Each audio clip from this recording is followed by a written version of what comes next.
Tinapay mula sa langit.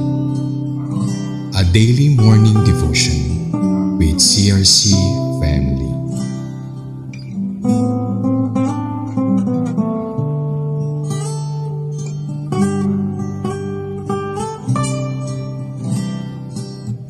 Praise God. At sa umagang po ito, basahin po natin ang Deuteronomy 14:2. At ang nangyaalaman po ay matatagpuan natin sa NLT. For you are a people holy to the Lord your God out of all the people on the face of the earth. The Lord has chosen you to be His treasured possession. Salamat po sa napakagandang paalala sa atin na tayo ay treasured possession of the Lord. Praise God. At ito po ang title po natin ay The Principle Behind the Commands for Separation. Meron pong ipinapaalam sa atin dito na may pagkakahiwalay po ang buhay ng isang holy at banal na tao. Nakakatawa pong isipin sapagkat yung word sa tuna, for you are a holy people.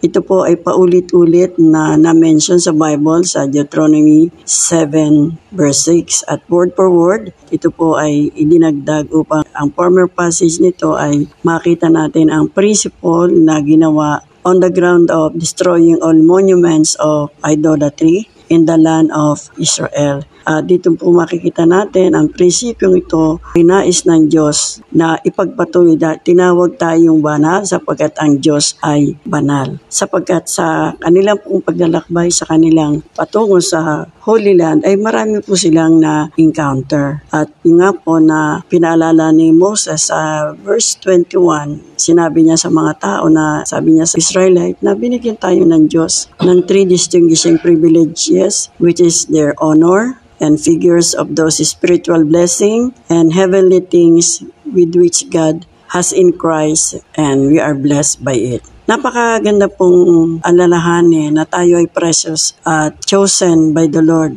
sapagkat tayo po ay peculiar people ang pagkakatawag sa atin. At kaya ang Israelite po ay nakita natin dito, ang kanilang buhay ay itinuwid ng Panginoon upang mapanatili yung prinsipyo ng Diyos na siya ay banal at tayo ay maging banal. Ano naman po ang kalahagan nito sa ating panahon? Malaki po. Sapagkat sabi po sa salita niya, may spiritual blessing po na nagmumula sa Diyos at ang Diyos po ay nagkaloob nito sa pamamagitan ng kanyang anak na si Kristo Jesus. Dahil nga po tayo ay chosen people, peculiar, kakaiba, above the rest, kaya po ang buhay natin ay itinatama ng Diyos na tayo ay maging mabuti, maging banal, kaibig-ibig at kaaya-aya sa Kanya. Salamat po sa pagkakataong ito na tayo po ay pinahalalahanan this Christmas season na siya, ang Panginoong Jesus nga po ang reason for this season at tayo rin ay season to make amends with the Lord ano man yung nagawa nating pagkakasala. Salamat po sa Diyos sa panahon na ito na last week of the month